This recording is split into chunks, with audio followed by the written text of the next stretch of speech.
Many thanks to Juliette and Finn. My name is Mathilda. I have an easier job right now, and that's putting you all to work.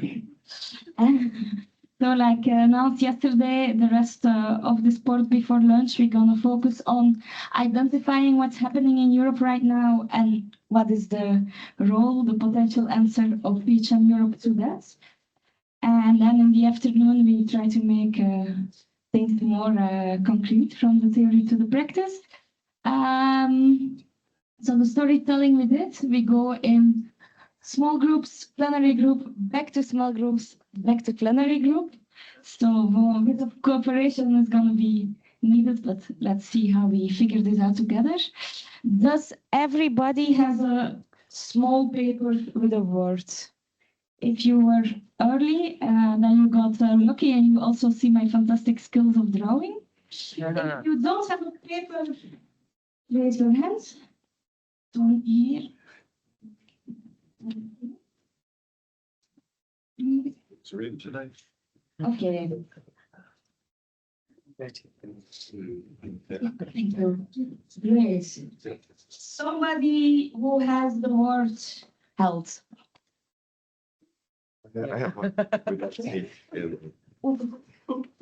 Yeah, my writing skills are also. Somebody that has the word justice. Somebody closer by to me, okay. Somebody that has the word power. And somebody that has the word people. So this is the people table, that's the segment. Who has from the river? I go here with river. And then who has to the sea? Okay, gonna give it to Eva. So the people with the big paper, you put it up. No two big papers at one table. And you go sit with your words. Sit with your words. Think about it. Expel you, yeah. It's to think together about which trends do we recognize today in Europe. So of course you can start from your own experience, and hopefully there are people from different countries around your table. We're not doing an academic research, although all academic input is of course welcome, but don't hesitate to speak from what you feel and think. Also yesterday, I think you already got quite far in this.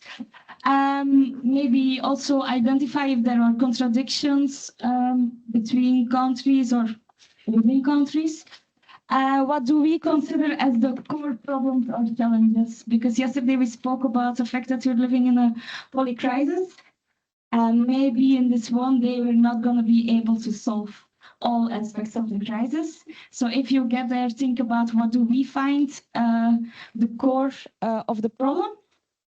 And then as an outcome, a suggested outcome is that you have kind of a bullet list of this, what is happening in Europe, with your core problems at the top. But if you choose to create differently, that's totally fine. Make sure to write something down, and then when we come back, plenary, we're gonna ask every group max 2 minutes to present this. You can start. I will be coming around to give you all a big paper or something to work on.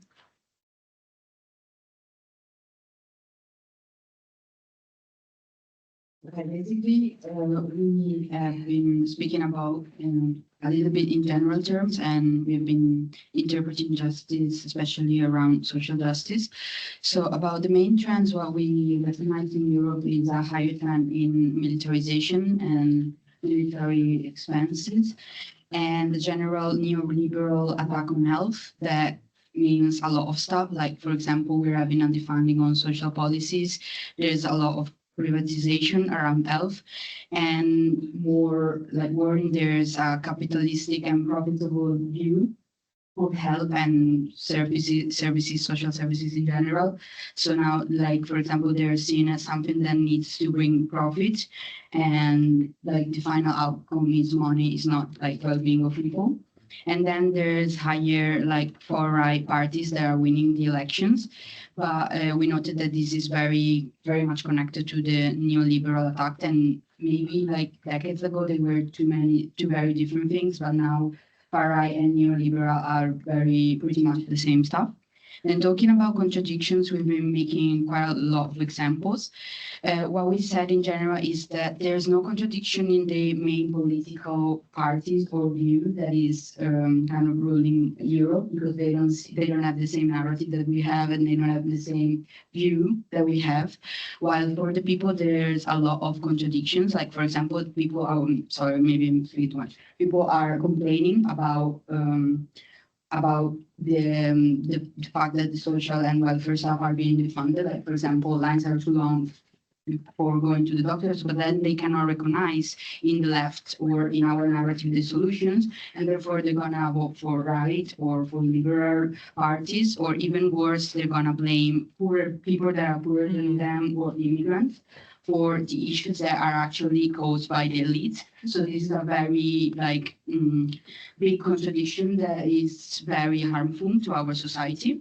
And we stress a lot on this, and we made a bunch of examples. And then actually for the core issues and challenges, we have not spoke too much about that. But basically, we think that the core issues comes from the political panorama and the political parties that are run in Europe, because they're not able, well, I mean, if they're far right, they're very bad, and if they're left, they're not able to be a solution. But also before that, we thought that there was a change in these decades of cultural kind of a cultural paradigm and cultural view also on the welfare state that changed, and also on poverty, for example, and this led to all the issues that we're having today. Thank you. Thank you.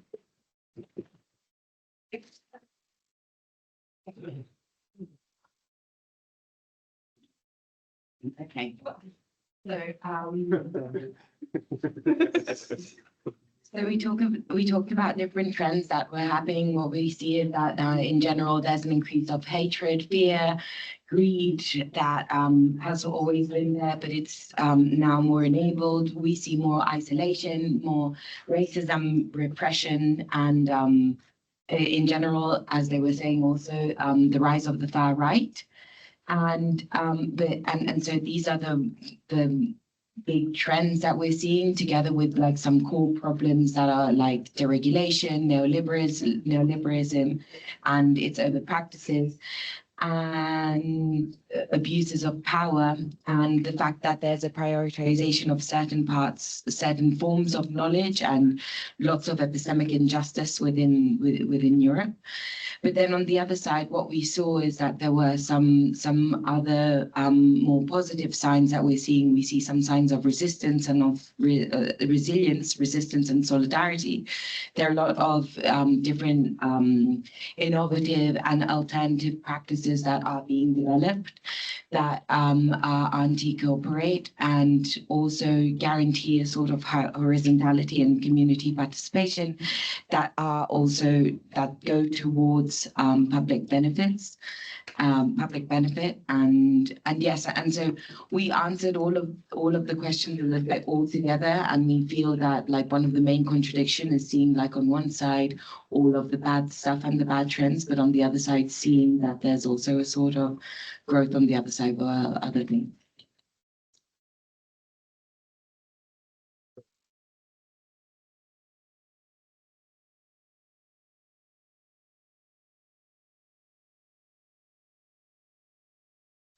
So we talked about a lot of stuff. It's quite hard to summarize, but I'll try. We first talked about this feeling of like isolation, and we talked about the loss of like class consciousness. We feel like we tend to be very individualistic, and there's a loss in like the strength that comes from the community.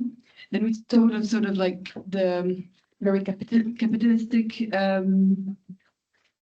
system of health, and we talked about the fact that we feel like people are just disposable life that are just there to work, and we need to make them healthy enough just to work. And In that sense, we talked also about the fact that migration, for example, is just seen as something that can be useful for the capitalistic system and not something to care for the people. In that sense, we talked also about mental health, how mental health is just seen as something that needs to be kept so that we're well enough to work. And the privatization as well of healthcare. In the sense of capitalism as well, we talked about the fact that capitalism is stealing the narrative, but also stealing sort of our solution. Like it's giving us sort of false ideas and false solution that look like they could be something good. Like we talked about health washing, for example, like saying if you stop smoking, that's like solving all of your problems. And we talked also about things that were already mentioned by other groups, like militarization, for example. And we said that there's a big contradiction within Europe at the moment because it's being over-militarized with the narrative that they are protecting their people, but then at the same time, there's big austerity policies that are being put in place. And it's actually horrible for the people who live in the countries of Europe because it's decreasing their health. And in general, there's our social justice and benefits.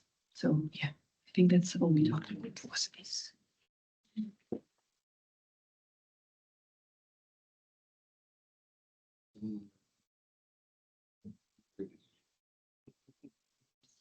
Hi, everybody, Ben here for the People Group.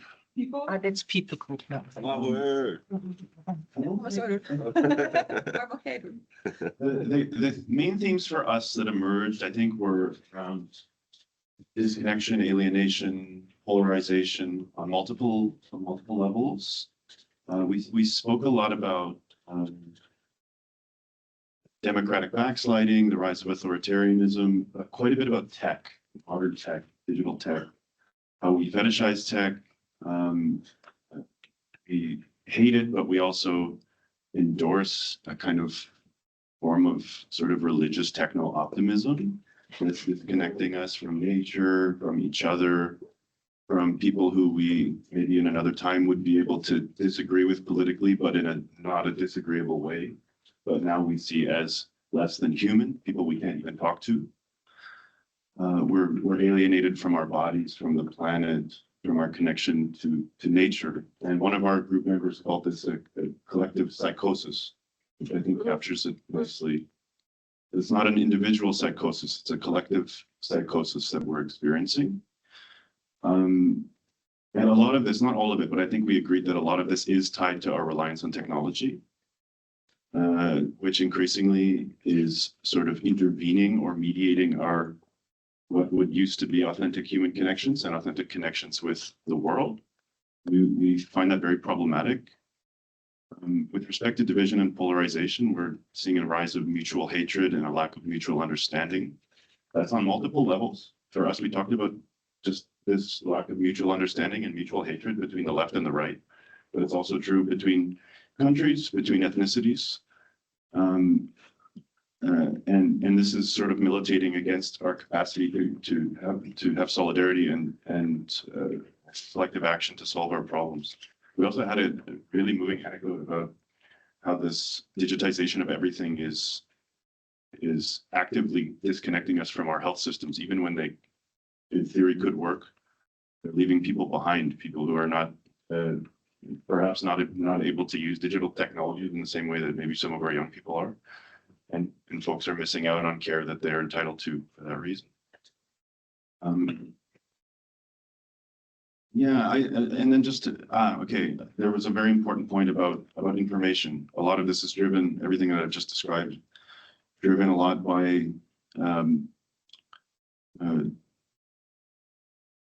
not our inability, but maybe partly our inability, but also our unwillingness to interrogate information or commit to some shared concept of the truth. So the rise of disinformation and misinformation. Our different groups that are cleaving off from each other have different worldviews entirely with different rules about what constitutes facts and truth. And this is driving our division. We have a crisis of feeling. Okay, so we don't let ourselves feel together or even individually. And I don't know, I kind of think my way of tying that all together was that this is manifesting materially and us choosing in many ways violence instead of care, mutual care. And I guess the best example of that is what other groups have said, that we're actively choosing collectively to invest in militarization at the expense of collective action to take care of each other, both within our countries, but also on a global scale. We see people coming from other countries escaping war, conflict, poverty, and so forth.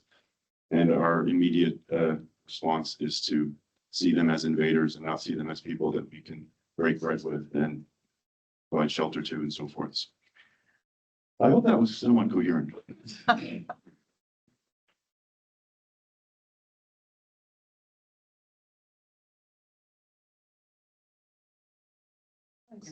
Hi everyone, we are the health group. I'm already one of the so I think we've discussed we have some topics in common with what other groups have said. Our points were, well, we identified there are post-COVID issues and consequences that even after 6 years we are living through them, such as the loss of healthcare workers. Also, we have identified a trend of deteriorating mental health in Europe, especially in young people.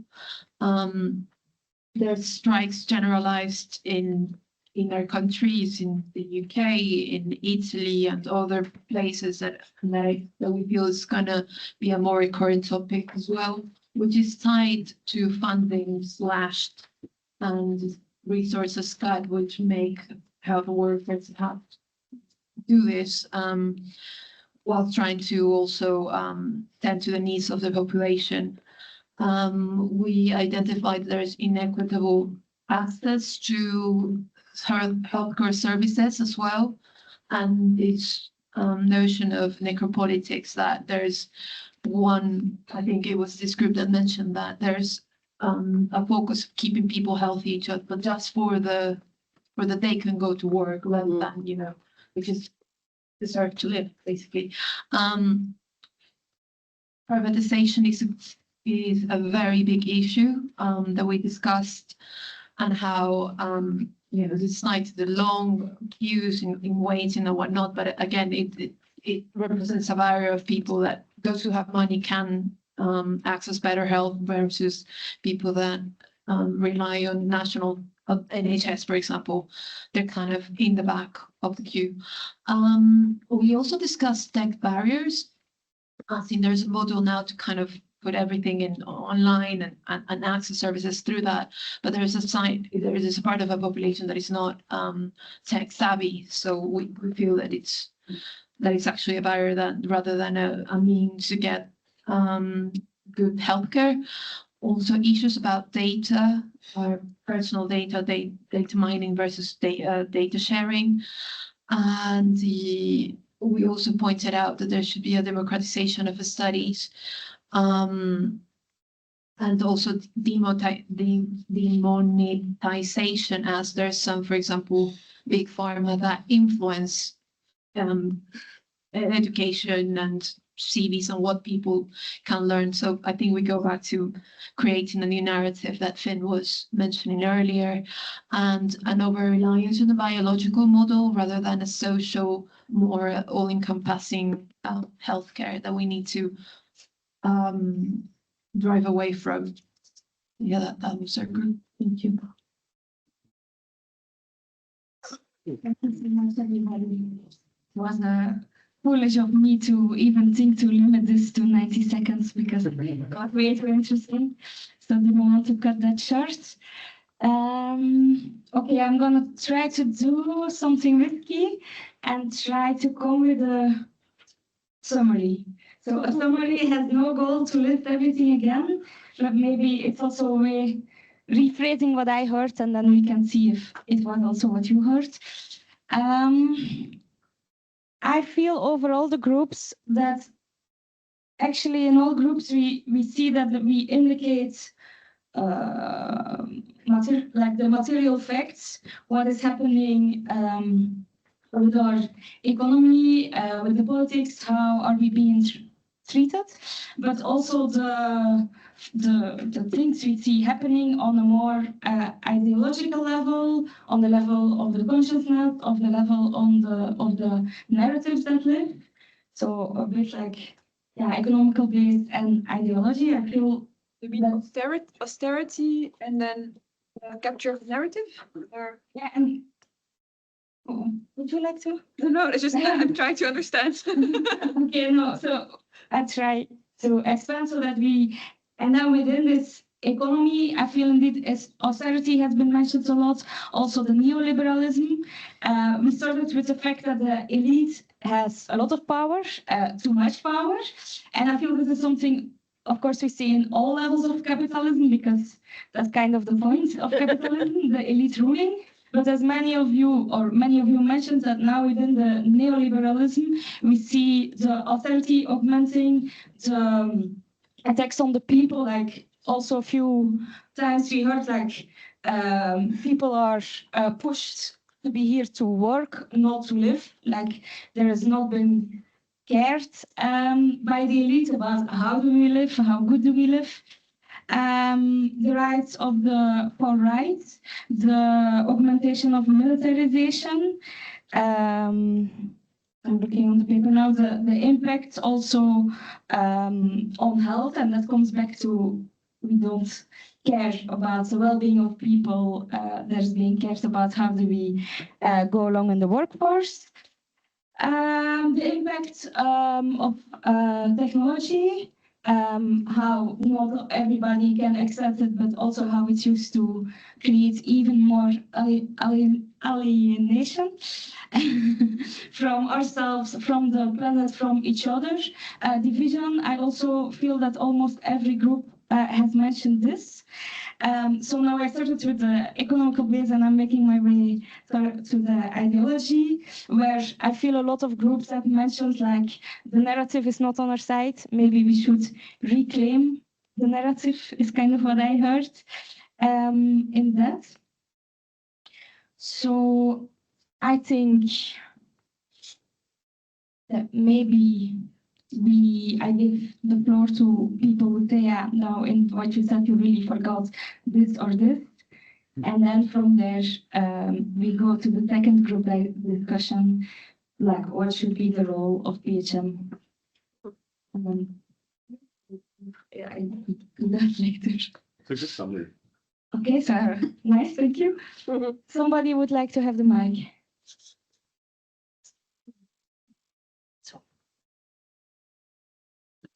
Not particularly from your summary, but I think one thing that was absent from including our group is the pervasiveness of the political denial around the climate crisis. I don't think that came out nearly strongly enough, because even the rhetoric, we had some rhetoric around solving the climate crisis, but that is now powerfully disappearing. So I think that is a major trend, and is a real threat to all of us. Thank you. Thanks. I'm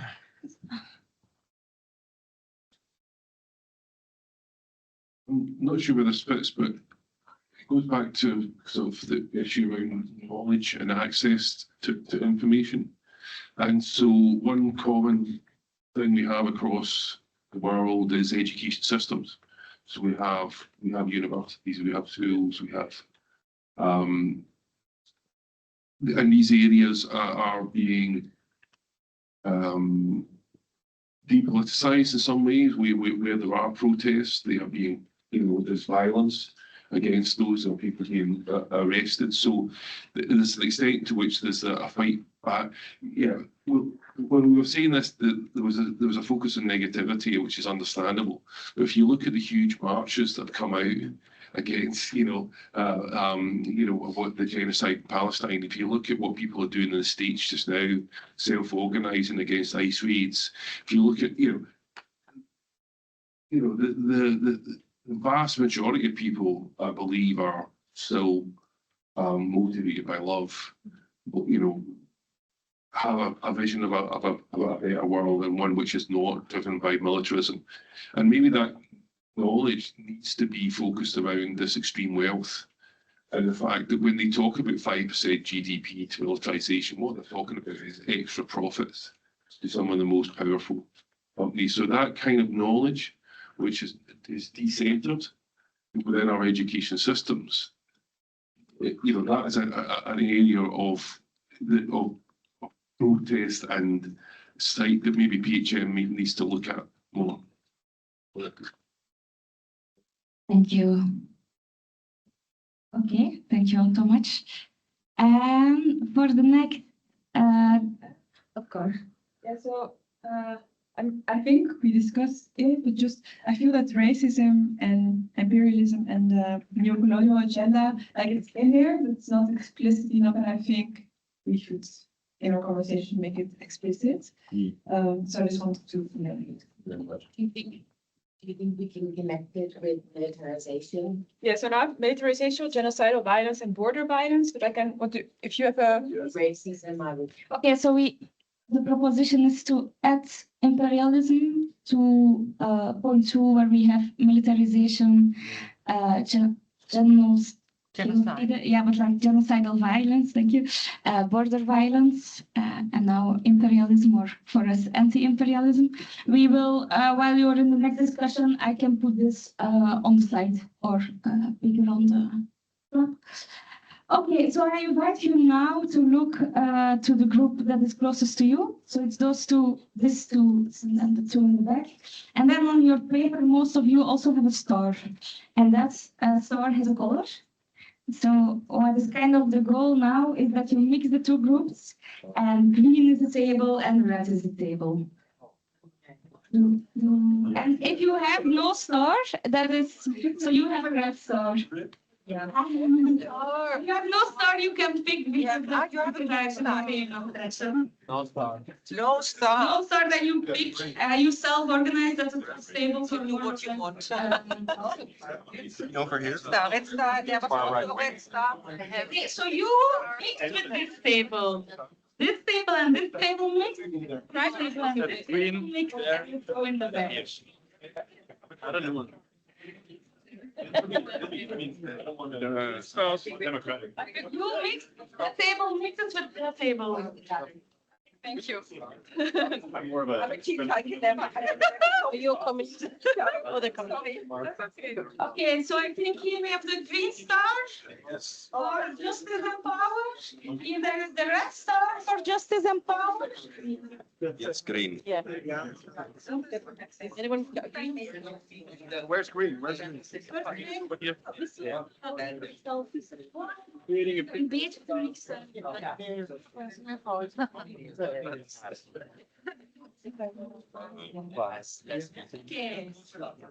Bam. Oh, die was echt snel. I think you more have to figure it out. Otherwise, you just sit down and accept that this is your group. Okay.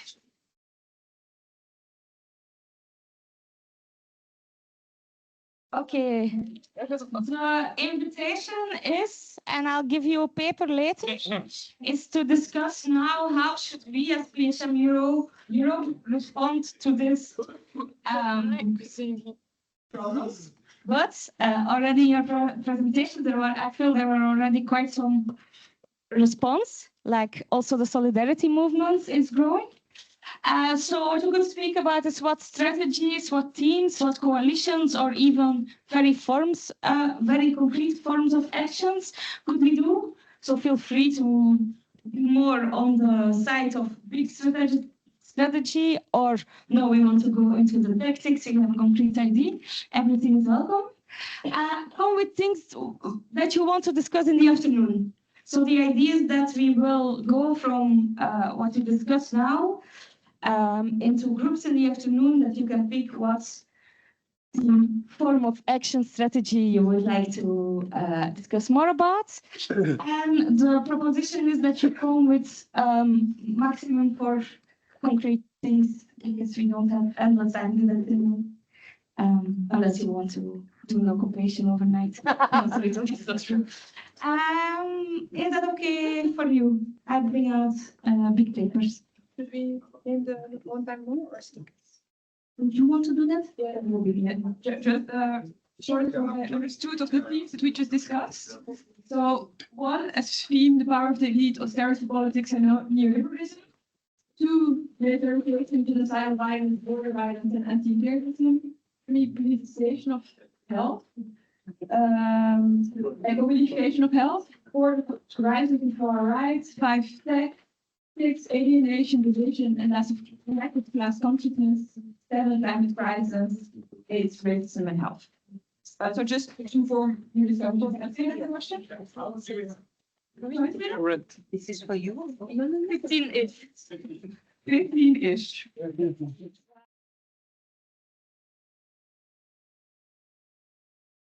There a table that would like to start. The proposition is that we give your four or less points. Of course, you can explain a little, but we don't have the time to repeat everything that has been discussed.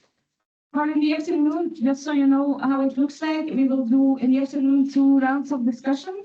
One round about the themes and other ideas that come out of the group discussions right now. So we will kind of put them here.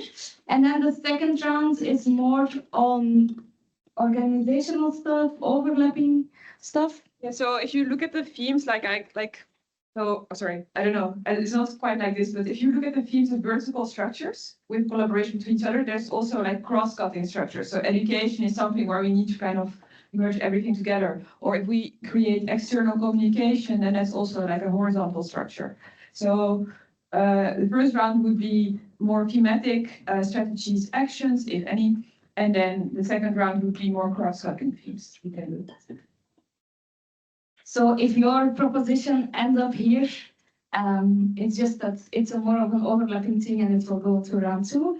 The idea is we gather everything now and then in the break, everybody has time to kind of put their name so that we don't end up with like 20 teams with 2 people. Of course, everything is interesting, but then we will see what is the most enthusiasm for right now and organize the groups based on that in the afternoon. Okay, where is the sea? Okay, you mixed. I'm gonna No, it's now. undermine my own methods. I'm just gonna start right here. Who wants to speak? Oh.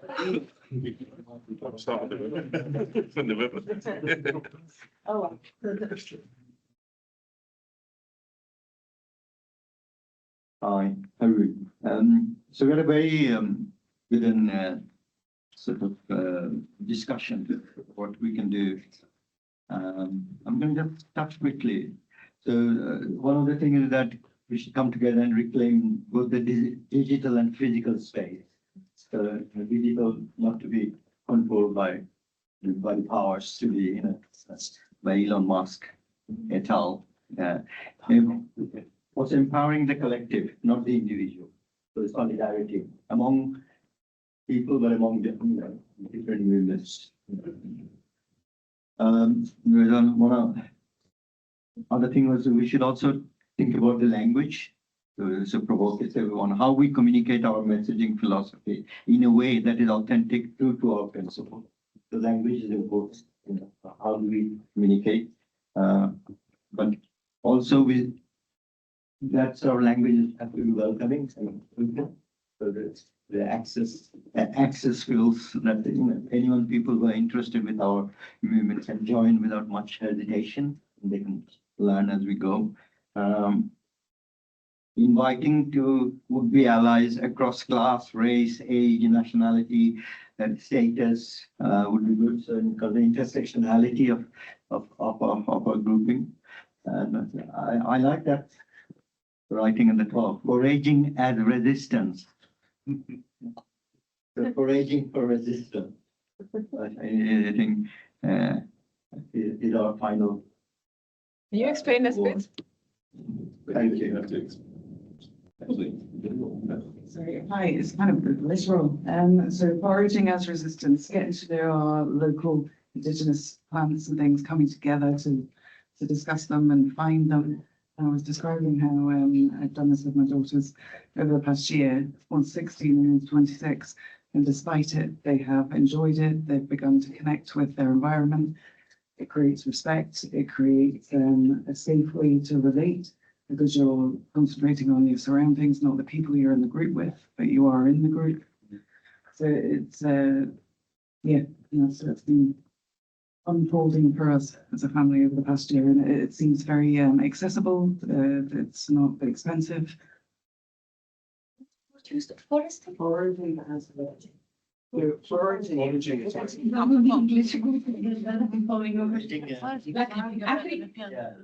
Agriculture is not like. Yeah, you go to a field and you look for. blackberry. And also mean like crafting, yeah? It's like reconnecting in your locality, I would say, in a way. Yeah. Big crafts. And yeah, reconnecting to. Metaphor too, like, Yeah. we can develop this. Okay, it's on the paper, great. And I learned a new word, so I'm very happy. Okay, thanks a lot. Let's go on to the next group. Who would like to have the mic? Who has the least problems to have the mic? I give you, or Ellen, that was a, yeah, thank you. Just a second.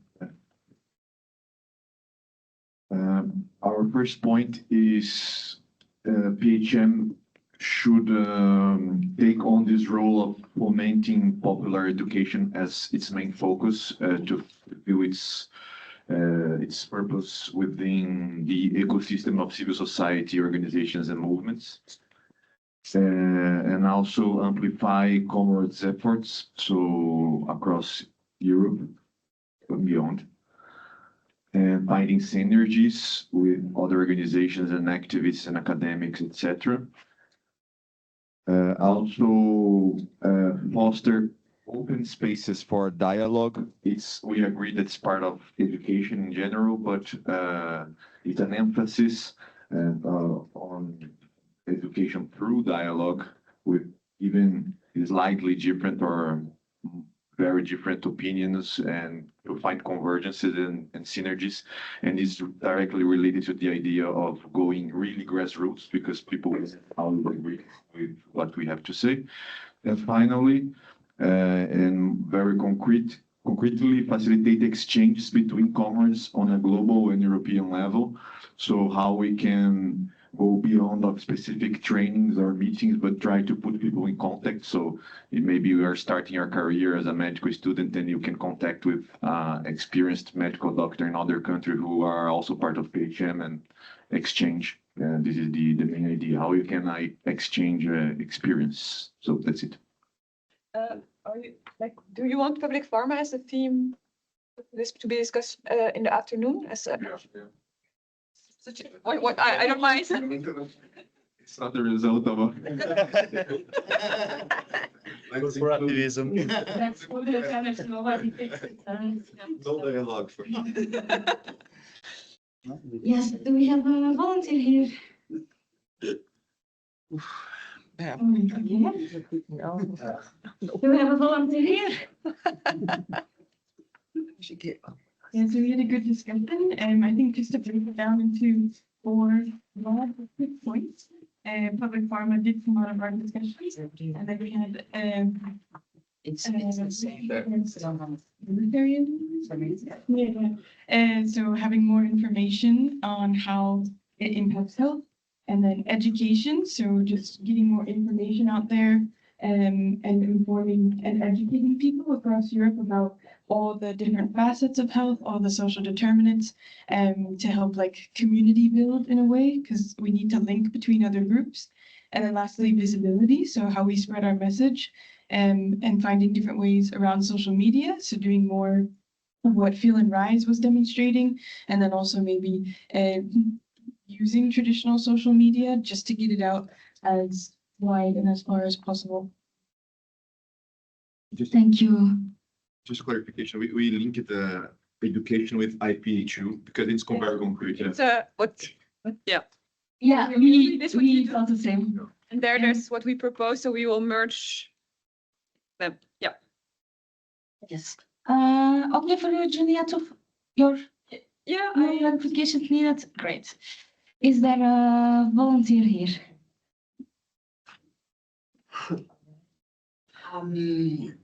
Okay, so quickly, the four points that we agreed on is that, so one thing that we definitely have to work more on is different ways of storytelling, and this has to be done also in like tight connection, like developing connection with the art industry, so the film, the performance, but also other art collectives. And some examples that could be done with this is like finding different ways of communicating, like the Global Health Watch 7 and that way of making it going around, but also other campaigns that highlight the contradictions of militarization and so these were some of the examples that we talked about. Then on the other side, and this is like to build to make sure that our narrative is going around, and also to guarantee some epistemic justice to some other narratives that maybe come from the global south that aren't instead heard in the global north. On the other side, we talked about a lot about the IPHU and targeting medical students, so that is something that is there as well. And then another strategy that we thought about is that it's sort of broad, but developing more engagement with other groups that are there and that are already doing things. And this can be, I think that is very important because we don't necessarily have the resources to take on all of the campaigns that we would want to, but maybe we can be a way of of making these other actions heard. And this could also be done within PHM Europe to develop like an offer and needs market. I don't know if that is, but anyway, that everyone within the network says what they can offer and maybe what they need as well, and what network they're a part. And this could also be done by developing a library of people. So thinking about the different people within PHM Europe that are maybe in different positions. They can be in universities or in NGOs, and that way, if we're looking for funding and for bids to finance the IPHU, for example, we can develop on these connections. And then the other thing that we talked about was maybe having a little bit more coordination in the agenda between PHM Europe and the local groups, so that maybe we can say, okay, so this year we're going to be concentrating on this. And then obviously the local groups have the freedom of doing whatever they need, but at least that they are connected with like a broader theme that is in PHM Europe. Thank you. Yeah.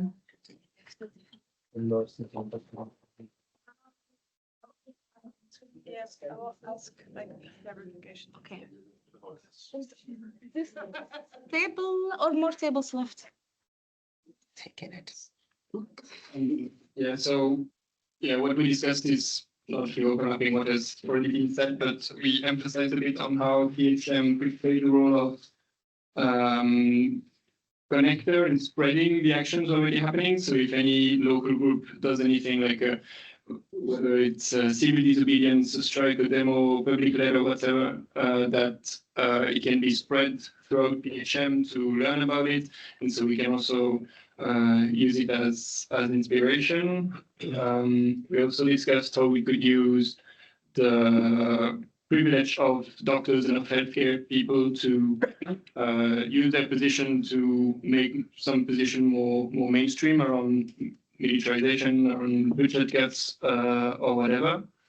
And how PHM could give tools and inspiration to create citizen assemblies on health-related issues, because it's Right. The same, and the rest the same. Huh? Yes. Okay. So I have some questions.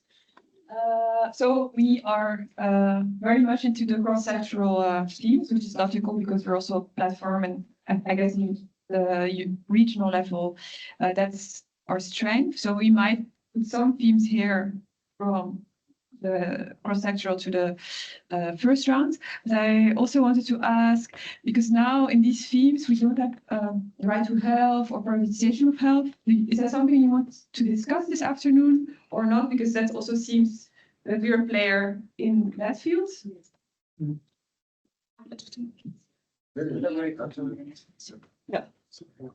Thanks. I think the right to health is core, but I wonder if it's something that we coalesce various themes around. Once we've thought about specific issues and then the kind of cross-cutting things, that a whole range of things might come together under the right for health that would be more concrete rather than additional. You. Maybe I'm thinking that maybe I don't know if it can be connected to other groups and not having a group that is only this, but I think it would be very important that we organize something for the 7th of April. A campaign, yeah. So I will put that there. It can be something that is there that maybe we don't discuss today, but that we know that we have to put in the agenda for January, for example, in our PHM Europe meetings. Thank you. Somebody else that would like the mic? Yeah. Like something related to this that we don't really know what strategy is, but it was also like that it wasn't mentioned because it wasn't in the core 4 points. But like if we have to start thinking about PHA 6 in Morocco, and like if we have a role in like starting developing alliances with other movements to start thinking about it, how can we sort of support the organization of that? Yeah, good question. Yeah. So I don't have a direct answer to that because the steering committee hasn't put it through the region yet, but as soon as they come to the region, it will be shared on a Google group, and then we can start thinking about it. But it's one of the conceptual things that we also put is next PHA Europe meeting, like how, when, where. So that will also be something to be discussed. So there are some things we didn't discuss. So we had external communication. I think that also combined with rebuilding a narrative, internal communication, IPHU, so we will integrate that with popular education, next meeting, and we have also a FINS workshop, making a scene, with possibly the idiocy that we have an outcome of today, a tangible outcome that we can also share with other comrades. So Mathilde and I will make a division, and then we will hang it there, and then you can place your name for the 2 rounds. And if there's not enough people for a round, let's say that 3 or 4 is a minimum, then that one is cancelled and you have to choose another topic. Yeah. Yeah. Do you want to say something about the time, and then we'll say something about something else? Yes, I want to say that we have 5 minutes left, which is a perfect moment to announce another birthday. Yes. So for that birthday, we are going to do 2 things. One, we are going to practice to sing together, and I already found a lead singer before we go to the break. And then I'll tell you something about the birthday, and then there will be a little bit of cake for all of us, because we are 25 years old as PHM. So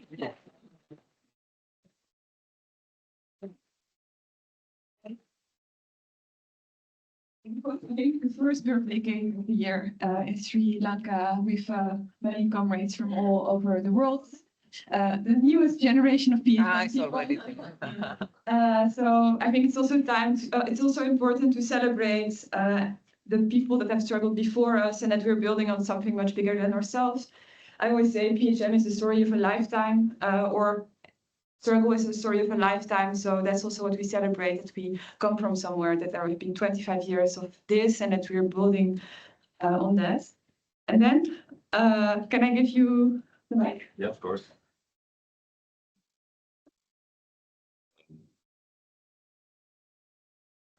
I think. Is it power to the people? Is how it starts. Power to the Power to the people. power to the people. People got the power. The people got the power. Power to the people. To the people. Because the people got the power. People got the power. Power. People. People. People. People. Power. Power. Power to the people. Power to the people. Because the people got the power. The people got the power. Power to the people. Power to the people. Because the people got the power. The people got the power. Power. Power. People. People. People. People. Power. Power! Power to the people! Power to the people.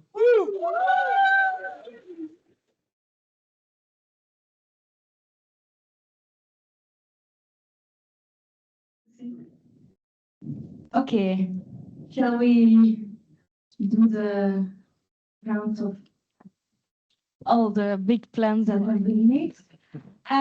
Because I've started to feel guilty doing the time management, I will now ask the help from my technology and put 3 minutes for every presentation on the timer and see where that gets us. Is there a group that would like to start?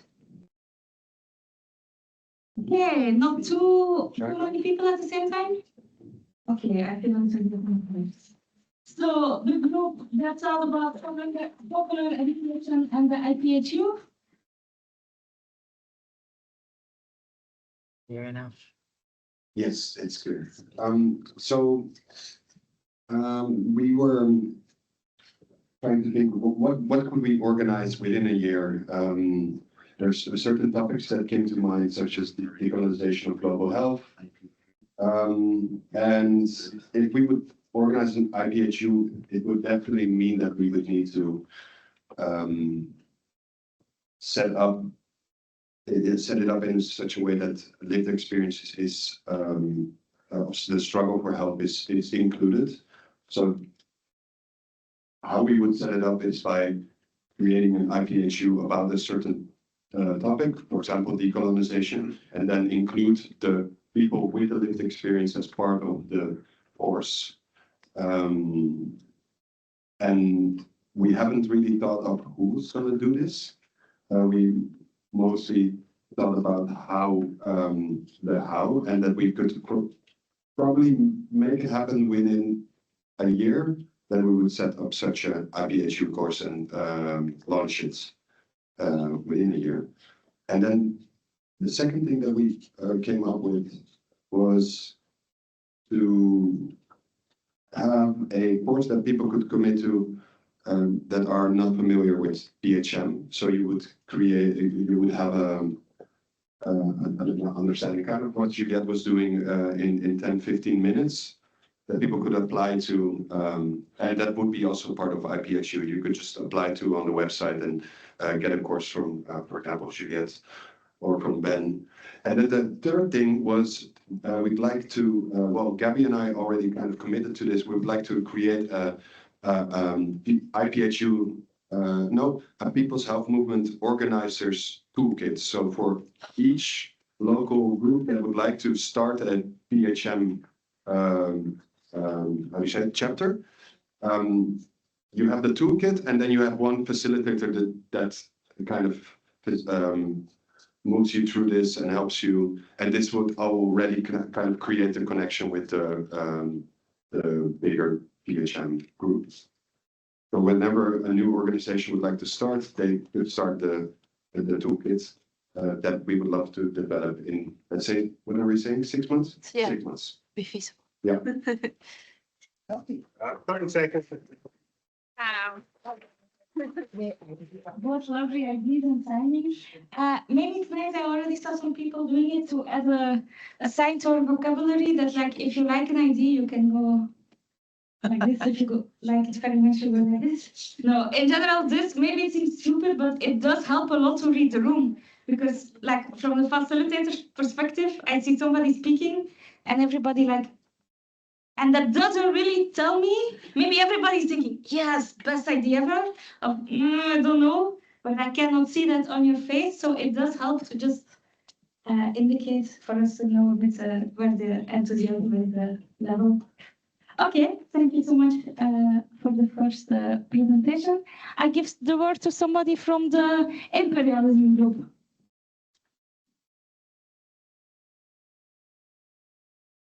I forgot about the experts. So we talked about, so we started talking about what we mean by imperialism and anti-imperialism. I will give you the conversation and go into like the action that we talked about in the end. So with sort of the goal of the 7th of April in our heads. So it's the day of the rights for health, and we want to like bring the topic of anti-imperialism to that day. So we kind of were thinking, what sort of prep work do we need to do to be able to bring that theme to that day? So first of all, we thought we could do like a mapping of all the anti-imperialist campaign that are happening right now in Europe, and sort of all the collectives that we could collaborate with that are already doing that. Then we also were thinking like, how can we have sort of an impact? And we thought about boycott. That's it's a really strong mean to do that. So we're thinking of like, what kind of product can we boycott? And we mentioned the Teva boycott campaign that a lot of healthcare workers have already been, anyway, doing, let's say. So that's kind of our two prep work. Then we wanted to like see also like what PHM could actually do, and we said we prepare a call for a lot of healthcare workers to speak up against militarization, and to also do some civil disobedience to actually impact the military industry and within that as well, we talked a lot about changing the narrative around militarization and highlighting the contradiction that is happening in Europe between like all the money that's spent in the army and all the cuts in the funding for health. And also another thing that we want to highlight is the role of Europe in that, like to how Europe is an imperial power, or the countries in Europe is an imperial power. Yeah. So our goal, like we will separate the roles and who is responsible for doing the maps and doing the boycott campaign and getting in touch with the different collectives. And then once we all have that sort of prep work done, we want to come back to PMH Europe, and once that prep work is done, decide what we can actually do with that prep work for concrete actions.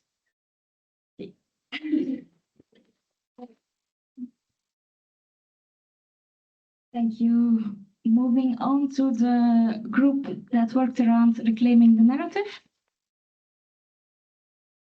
Yes, I think, of course, maybe you quickly want to say about the first point. I think you're most confident in that, and then I can do the latter points. How would you feel about that? Okay, we said reclaiming the narrative is also responding, and the narrative very often is not set by us, but by the neoliberal narrative, which is dominating our societies in the moment.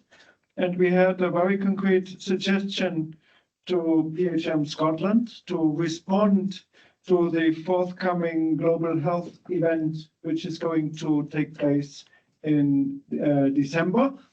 We said there should be a counter event in claiming our narrative in view of that. Of course, one would to have know a bit more about what this meeting is going to be about. But we have that experience in Berlin with the World Health Summit, where we have done a counter event in 24 with the help of People's Health Movement, where Public Pharma was there. We also had a Marriott from Oxfam who told us about financialization of health and how through the international development banks, taxpayers' money goes to private hospitals in Kenya and in India, which then exclude patients with national insurance cards and keep them locked in until they have paid their private bills. So our very concrete suggestion, we know it's short notice, but try to make a counter event, and let's see if PHM Europe can be of help and support to the framing of that and the content of that event. That was point number one. Yes. Okay,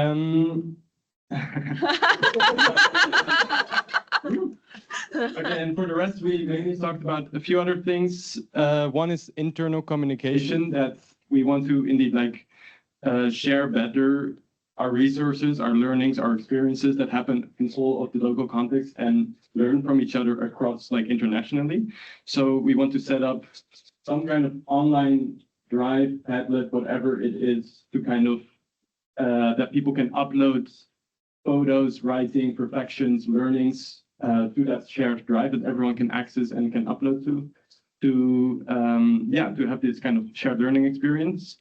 I see I have 30 seconds. And for the external communication, I think the main point was that we should start to view all of our interventions and actions that we do, whether it's a protest, whether it's contact with patients, or whether it's like medicine for the people, to go beyond only the purpose of that intervention itself, but also see the purpose of that intervention as an opportunity for telling a story, so that every time we do something, we have an event, protest, we also have someone responsible for photographing it, for writing about it, for actually using it as an opportunity to add to the narrative. So a dedicated storyteller in every intervention, I guess. And then we also should become more strategic about that and differentiate audiences and see what kind of channel we use to tell those stories that are all there. It's just a matter of bringing them to the audience. Sorry for taking more time.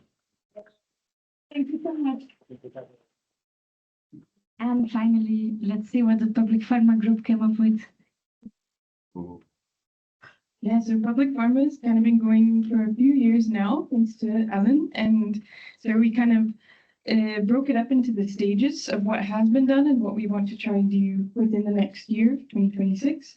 So stage one was research, establishing definitions of what public pharma is. Then stage two was like continuing with research and doing case studies to try and understand different local contexts. So for stage three, the things we came up with is that we want like concrete action.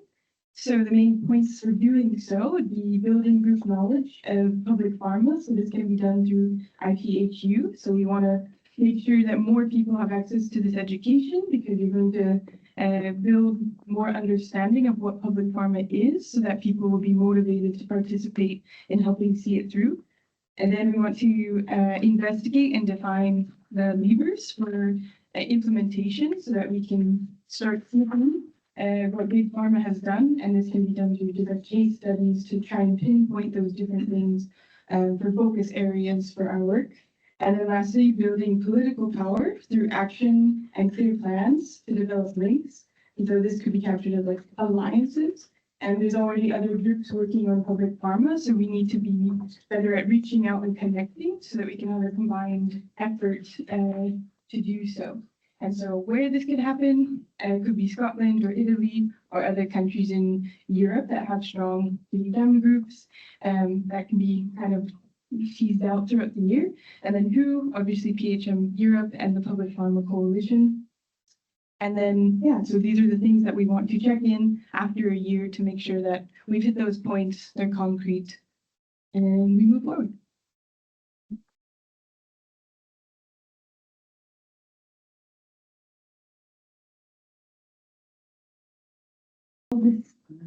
Enthusiasm. It's so nice. We start. Nice, thank you.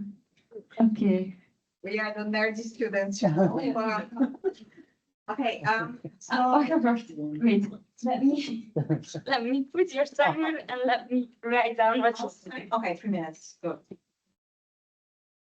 Just speak about publicity. Okay, so we are thinking about network mapping into two variables. Number one is like what we mean by internal, external, and who's missing network mapping.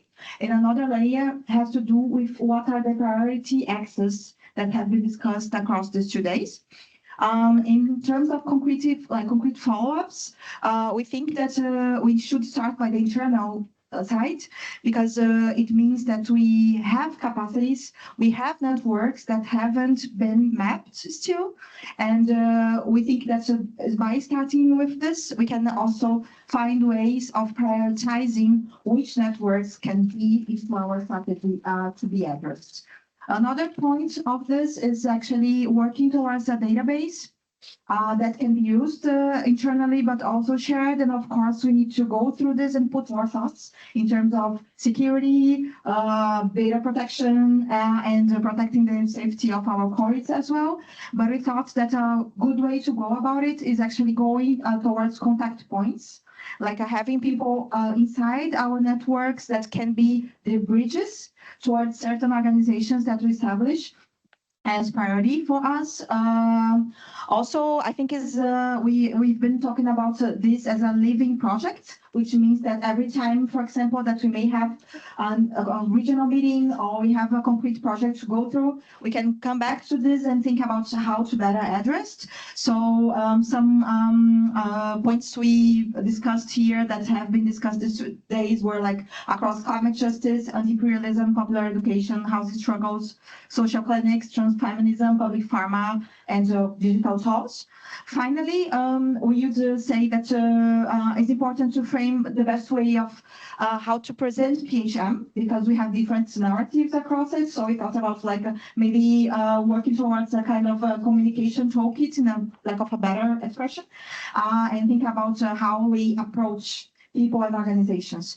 And on the external side, even if this internal step is going towards external, we added an extra layer of finding campaigns and initiatives that have been taking place under other networks and coalitions, because sometimes there's an overlap of organizations working towards this, and we wanted to like going towards this is also a way of saying and seeing how many people from our networks are engaged into similar initiatives and other networks, and maybe using also this to prioritize and expand our incidence towards other capacities. And I still have this. Well, you win points for making the best out of your 3 minutes. Thank you so much. In terms of who would like to commit to this, is there anybody in your group that would like to be part of this effort? Yeah, I see. Yeah. Okay, so The group, the entire group. Or okay. Yes. Great. We're already counting on this task. Yeah. Not our task we anyway. ready. So, okay, I give the mic to somebody from the second IPHU group. Maybe someone? Okay. Are you done with But I'm the group. Yeah, so are you done with the previous, then I take over? Yeah. Okay, I'm then done. switch. Okay. So we felt quite long. I think frankly, we discussed that there are many other organizations that already work on popular education, and it would be nice to know which have an overlap and if we can also work with them. And some of them also have an institute in person. Could we also do that for popular health education? We discussed health justice, so many forms of justice. Language justice, so if there's IPHU, there should also be translation available. And it's also important to have local IPHU so that people express themselves in their own language. We discussed the idea of IPHU once a year to include current themes that we're working on, such as anti-imperialism and health campaign or public pharma. To create, we had a question on how do we create knowledge with people rather than only academic knowledge. And there's also other organizations that are already working on that, like La Via Campesina, so can we reach out to them? We also discussed like IPHUs are mainly for people that are already convinced. How do we go outside that circle? How do we do popular outreach? We discussed deep canvassing, but also the political education that maybe is happening in community clinics within the network that already exists in Europe, and it would be good to reach out to them and see if we can strengthen it or that we can learn from it. And that's local coalitions on the ground already do political education, and that the PHM doesn't need to do that for themselves. And then concretely for the IPHU, we thought that it might be good to proceed it by a popular assembly. For example, if we are in a place where there's a community clinic, that we actually go and listen to the experience and lived experience of patients. And instead of bringing knowledge, that we also share knowledge from both sides.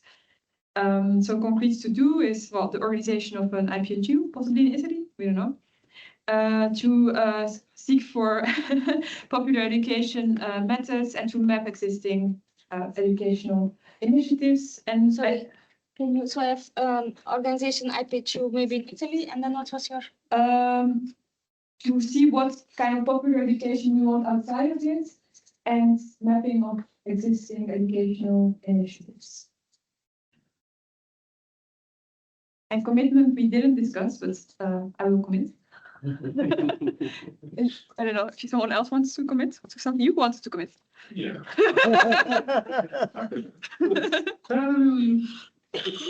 Yes. Can also be in this. I think we can bring like lots of tricontinental stuff. Mariana commits, cross groups. And Delia commits. Yeah. But I'll I commit. think like I will if it's connected to the same group that was Yeah. there before. Yeah, yeah. I think that- We'll join the chat. Yeah. and When did see you what- say I committed? Great. Okay. Thank you so much. Jeanette and comments. Okay, oh, I need to take pictures of them. Very well. Does the group of the Zia? Yes. Okay, let's first go. That's great. From Join the group. my group, IP. does somebody want to speak? Okay, basically we had thinking about next year European PHM meeting. And first of all, the goal is to try and see each other every year. And we started thinking about the location, and we chose that something that is important for us is to try and connect more with the activists that are from Eastern Europe, and that's why we've thought about 3 different cities, like from a place from Croatia, then Prague and Berlin. And we also stressed out that next year, like the local group should do less, and it should be more organized as a collective work. And the city must be close by, cheap, and yeah, and then we've been also talked about logistics, and the main logistic point is going to be food for lunches and coffee breaks. Then the date probably is going to be after the summer, so between October and December of next year. We want to make it kind of short, 2.5 days, so to go into a weekend, and half a day, like just a half a day is going to be for local groups that maybe want to give a presentation about them, and also for the local group that we're going to be in. Topics are going to be evaluation, new goals of the PHM European movement. Then we would like to have some special guests, maybe people like from WHO that are kind of with us and that can share like an insight, also tell us where is important that we stress on. And then yeah, local groups presentation, already said that, and then yeah, and maybe also we would love to connect to also local grassroots organization. And we need to stress more, start working more yeah, we need to start working as soon as possible, especially for the kind of communication campaign and also invitations, because those are not easy. And then, yeah, finances, and also for finances. And we're gonna be a good network, so that we're able to find finances to support people that maybe cannot afford to travel. And that's it, I think, yeah. Wow. And we also have some commitments. So that's totally fine. So Chris, Asia, and me will for sure be there, and Eva also wants to join us in the way that she's like has the capacity. So we're already 4, but if anybody would like to join, like we would like to really stress that you don't need to be in the place where it happens. There's a lot of stuff that can be prepared not on spot. But at least if we meet each other there next year, our group will be able to say, we reached them. Go. Yeah. Okay. Maybe so much more time for the dinner. We can do the. Yeah, we can share. Oh, you would like to share now? That's great. Yeah. We have not yet one, please. Not yet, but we're gonna get there. Yeah, so basically we collected contributions, creations that were made this morning from the 4 of us. And we tried to kind of construct a narrative an overarching narrative on those creations. So that means that we first kind of discuss each creation and see, okay, what did you mean with it? From what kind of emotion or place or feeling did you create that? And then we saw, okay, like what are the connections between the creations? What are overlapping themes? Robert just finished his, I see. And we kind of decided on an order and also started to collect your contributions and see, okay, what do we need to make it, more rich or to kind of fit the narrative of this particular zine. And then we decided on an order. And so basically I can show the way, and where is it? So this is like the layout of a zine. We have like a cover and a back, and then there's like 6 places to put a creation.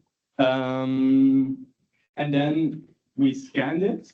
And then Tony, thank you so much, printed it for us. And the print just arrived. And then you are able to fold a zine from this. And yeah, I think we were really impressed and touched by some of your creations. And there's really beautiful things there that were really emotional, and some really desperate, other really hopeful. Maybe you guys want to say something like what you noticed, how you like it. Okay. Robert wants me to read one contribution. I don't know who made it, but it's all anonymous. Okay. I want everyone to cry at the mere thought of a person without water, without food to give or take, without a chance to heal, only forced to break. I want all to mourn the loss of life as if it were their own kin. Why separate yourself from all and claim honey is still sweet? Give me a community obsessed with health for all, not just 2 or 3. Stop saying birth rate is dropping when you're killing all. Where is this health we boost? This is health for all. Wow.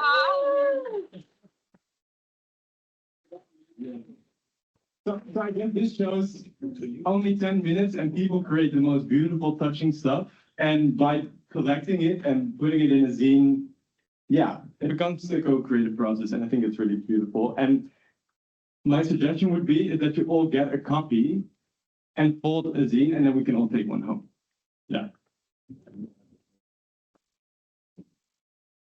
Wow, it's so great to take something home that is not only notes. So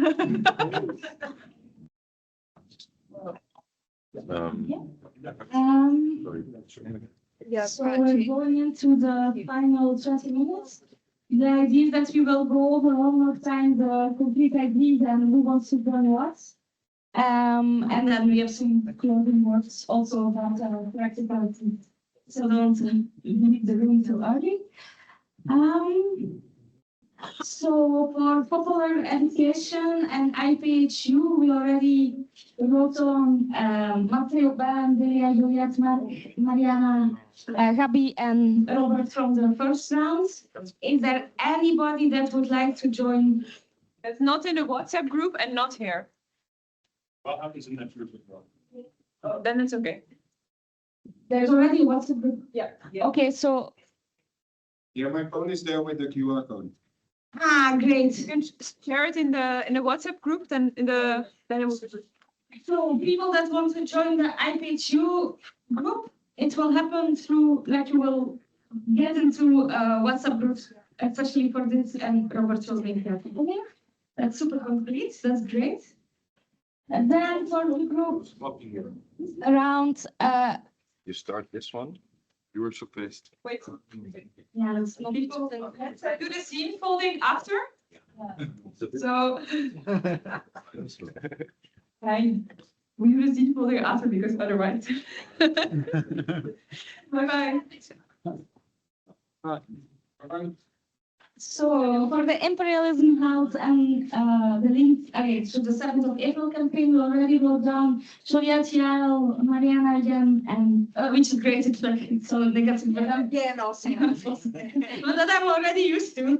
And Mark, of course, is there somebody else that would like to join? Eva, Lilia, Althea, I support that. I don't know your name, so Rahaf, I wrote it down. thank you. Okay, Okay, that's great. The group will self-organize. We'll make an app, yeah. Yes, great. Then reclaiming the narrative. We don't have names, We don't have names for now. but I think, Finn, were you in this group? Counter narrative? Like, do you know who was in this group and do you want to commit? Yes, I would like to. And who else was in the group? You were in the group. Tony was in the group. Chris, your name was in the group. Martin was in the group. And Matteo anyone, was in the group. anyone that would like to work on this for PHM Europe? All right. Finn? Yeah? I can also do not to like a crazy level, but I'm very interested. Okay, we'll also put a call out in people that are not there, so you won't be alone. I like TikTok. Yeah. And then for public pharma, I took the liberty to write down Ellen, but I realized we didn't really want to order the group. So it's That's, yes. We have two Chris's. yeah. Oh, sorry, I didn't write your name correct. It's okay. Maybe also. And this Chris over. That is correct. Okay, so all the Chris's go there. Any other Chris? Okay. Okay, I kind of look to Ellen to get the people there. Great. Wow. Oh no, this is. Then for the network mapping, we had a very enthusiastic group over there, but if anybody would like to, we will join. And the same for the next year meeting of PHM Europe. Right, I will just write to you that we need your help, so it's fine. Okay. Okay. For the next that we can maybe present or. Anyway, usually we have an online meeting for PHM Europe at the second or first Tuesday of the month. And Mathilde is going to look which date it is, but it would be nice to present, if the groups can present kind of their plans. You don't have to be far, but just to give an update of where you are, what the idea is, who you meet right there. And then we can also include comrades that were not present today, that come from other regions that have knowledge themselves. So it would be good to prepare for that. And the meeting is on the 8th of December at 1 p.m. At 2 p.m. 2 p.m. That could be local time here. Oh. I also step my So I think it's 1 p.m., but we will invite you for sure on the group. And we also want to send in the WhatsApp group to try to prepare for December 8th that you can present something and include comrades from that are not there today. Yeah, so once again, a reminder to put your name and your email address there if you're not in the Europe emailing list yet, or if you want to be in a global list. There was also a request from the comrades of the UK that, let me rephrase it right, that there was I don't want to say a long time ago, like a really PHM UK group, and then now there's a question to maybe is there a power to restart it. So if you're interested in some way, write your name down, and the comrades from UK will organize to have a discussion with you. Or name a number that would be WhatsApp compatible. Okay, so more than an email address, a WhatsApp number would be great to have there. Furthermore, I would like to thank once again PHM Scotland.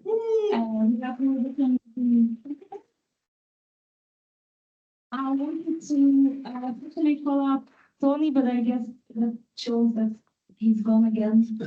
How much work he has put into this, all the importance of all the reproductive labor of setting up the spaces that is not always visible. I also wanted to thank Juliette for taking up the day. Yeah. And Mathilde. And Tony.